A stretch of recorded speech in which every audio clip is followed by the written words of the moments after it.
E aí, já pensou em ganhar muito dinheiro com um canal de corte igual esse daqui que você está assistindo? No primeiro link da descrição temos um aulão para você que quer começar um canal de cortes e faturar muito aqui na internet. Também teremos planilhas que irão te ajudar na hora de organizar a produção do seu canal. Tá esperando o quê? Então, no final das contas, é possível acontecer uma guerra e uma invasão, uma agressão internacional sem que haja uma transgressão do ponto de vista da lei dentro desse país que fez a agressão. Isso, para mim, gera uma diferença entre as duas coisas.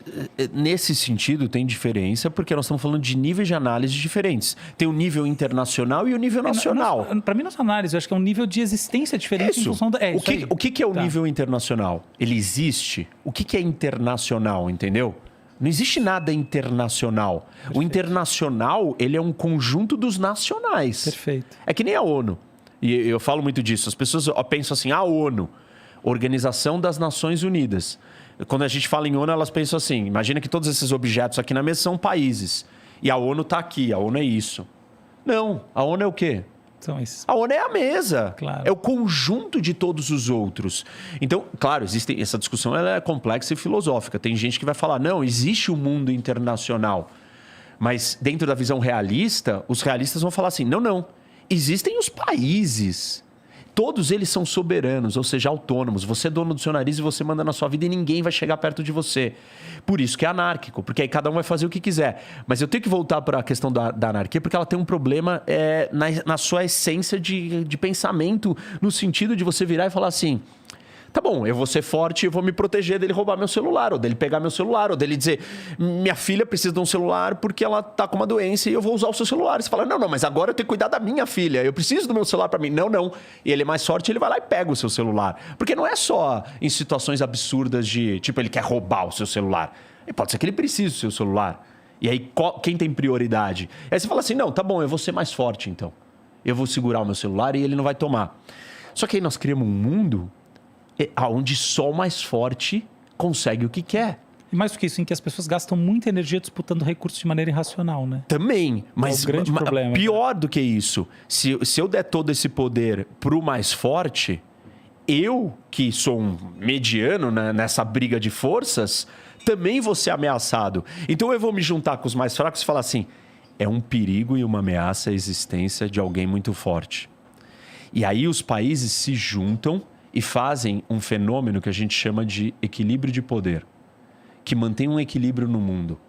Porque se alguém começa a ficar muito forte, o que acontece com os outros? Quando você está jogando War, todo mundo aqui já jogou War, quando tem um dos jogadores que começa a conquistar muita coisa, o que acontece naturalmente no jogo de War? Todo mundo se junta para fuder o cara. Por quê? Para ele não ganhar o jogo, pô. Porque ele vai ficar muito poderoso e ele vai dominar o mundo. Então, existe um movimento natural de equilíbrio do sistema. Isso é no nível sistêmico. Isso daqui não é o país, não é o líder. É natural da sobrevivência do ser humano virar e falar assim, olha, nós não podemos deixar ele ser tão forte, porque ele vai se voltar contra mim. Ah, mas eu não confio nele? Não dá para você confiar em ninguém. Não é sua família, não é o seu irmão. Dentro do Brasil, você não confia em todos os brasileiros. Por quê? Eles são estranhos. Somos da mesma família, porém somos estranhos. Você conhece talvez, 20 mil brasileiros? 50 mil brasileiros? Você não conhece 100 mil brasileiros. Nós somos 210 milhões de brasileiros. Se você confiasse tanto assim nos brasileiros, e você achasse que a confiança é a base de uma sociedade anárquica, eu não sei por que você tem chave na sua casa. Eu não sei por que você tranca o seu carro. Só que não é isso que acontece. Porque assim, apesar de eu gostar dessa ideia aí, que ela me pareceu uma ideia de paz e tudo mais... Você não vai comprar ela. Eu tenho noção que ela é só uma utopia. Isso. Ela é uma utopia. E aí, então, voltando para a história aqui da anarquia, o que acontece? Os países precisam ser fortes. E aí você falou... E aí tudo isso era para te responder a pergunta, mas a Rússia não está cercada? Quando quando a Rússia olha e fala assim, eu preciso ser forte, porque eu não tenho ninguém para me ajudar, não tem polícia, não tem um 90 para eu ligar se invadirem a minha casa, não tem judiciário, não tem leis. O que eu faço? Eu tenho que me proteger sozinho com a minha força. Então a Rússia começa a se armar. Quando a Rússia começa a se armar, o que a Letônia pensa? Fudeu pra mim. a casa caiu. Por quê? Porque simplesmente esse cara tá ficando muito mais forte e com um estalar de dedos ele arranca o que ele quiser daqui de dentro, me domina, me conquista, me escraviza e faz o que ele quiser. Mas que loucura, por que ele vai te escravizar? Bom, desculpa, porque a história da humanidade é uma história de guerras e de destruição, e de escravização e de dominação um do outro, de muitas maneiras. Por, de novo, sacanagem, por projeto de poder e por diferença de ideia, por necessidade de sobrevivência. Eu tenho só essa água aqui, eu preciso, você não tem, eu vou ter que tirar de você. E assim são várias das histórias de guerras. Bom, o que a Letônia faz, então? Entra pra OTAN.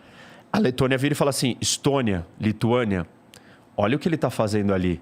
Vamos se juntar e vamos começar a se armar. E vamos se preparar, porque lembra, se queres a paz, prepara a guerra. Se vás passem, para bellum. Então, aí ele começa a fazer isso. Aí a Rússia olha para isso e fala o quê? Porra, por que esses caras estão se armando? Eu não estou gostando disso daí. Eu estou me sentindo ameaçado. Aí ela começa a se armar.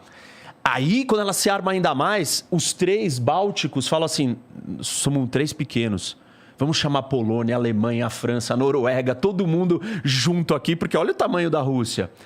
E aí a Rússia olha e fala assim, vocês estão de brincadeira, vocês se juntaram todos contra mim? Cada um dos países agiu de forma racional, preocupado com a sua segurança, com a sua sobrevivência, só que a ação racional de cada um deles num ambiente de anarquia e de medo gera um dilema. O dilema da segurança. Que é o quê?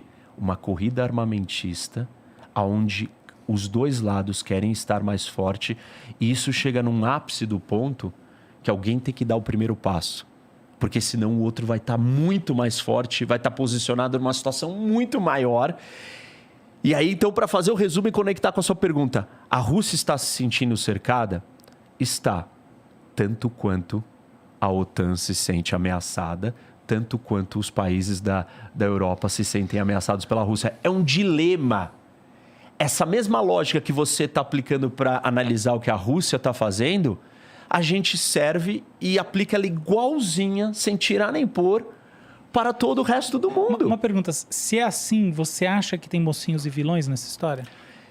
Dentro da visão realista, a gente não precisa ainda trazer a questão moral. Só que a visão realista não é a única visão que explica o mundo. A sua visão, você acha que tem certo e errado nesse conflito? Tem. Por quê? Porque tem outras nuances que não podem ser descartadas. Quais? Primeiro, existe uma regra, uma lei nas relações internacionais. Talvez a única lei que pare de pé. Os teóricos de relações internacionais viram e falam assim, se tem uma coisa que sustenta o mundo é democracias não entram em guerra com outras democracias. E aí, essa corrida de medo racional, de dilema da segurança, de corrida armamentista, simétrica, que eu descrevi para um lado de cá e que você trouxe do lado de lá, que são iguais, com democracias elas não existem. Porque isso daí era uma sensação que eu tinha, porque assim, estamos em 2022, cara. Porra, em 2022 a gente está falando de guerra, parece que a sensação é que a sociedade não evoluiu, a humanidade não evoluiu o suficiente para ainda ter esse tipo de problema. Tem gente que acha que a guerra é uma questão, um fruto, um resultado de um problema cultural. Ou seja, como várias coisas deixaram de existir. Por exemplo, duelo. Lembra que a gente resolveu o problema no duelo, né? Armado. Virava, andava e atirava um no outro. Isso não existe mais, isso saiu de moda. Isso é completamente... Então tem gente que acredita que a guerra pode virar isso. Só que, se você não tiver os elementos colocados, você não constrói a confiança. Você não elimina esse dilema da segurança, da corrida armamentista, do medo do meu vizinho vir tirar o que ele quer de mim. Como que você precisa resolver isso? Você precisa criar leis. E aí a gente vai entrar num outro problema gigante. Como é que você vai criar leis para o mundo? Não existe. Por quê? Primeiro, não existe autoridade competente para fazer isso. Depois, nós vivemos numa torre de Babel, literalmente. E eu presenciei isso na prática. Eu trabalhei na ONU, no Conselho de Segurança. E ali você tem todos, 193 países do mundo juntos, cada um falando uma língua. A reunião do Conselho de Segurança, que é o órgão mais importante que cuida da guerra e da paz no mundo, você tem os 5 países permanentes e 10 outros rotativos. E numa Quais são mesa... os 5 permanentes? Desculpa. São os 5 que são autorizados a terem bombas atômicas, que é Reino Unido, França, Rússia, China e Estados Unidos. Esses países são especiais. Esses aí, eles são autorizados, não quer dizer que os outros países também não metam ao louco de ter bomba atômica também. Os outros têm, mas eles estão violando ou não assinaram o tratado internacional. Existe um tratado que chama Tratado de Não Proliferação de Armas Nucleares. Esse tratado trata 5 países como especiais. Eles são diferenciados. Quem são? Os garantidores da paz do mundo. Os 5 permanentes do Conselho de Segurança. A Rússia tá lá. Tá lá. E ela tem o direito de ter a bomba e tem o direito do veto.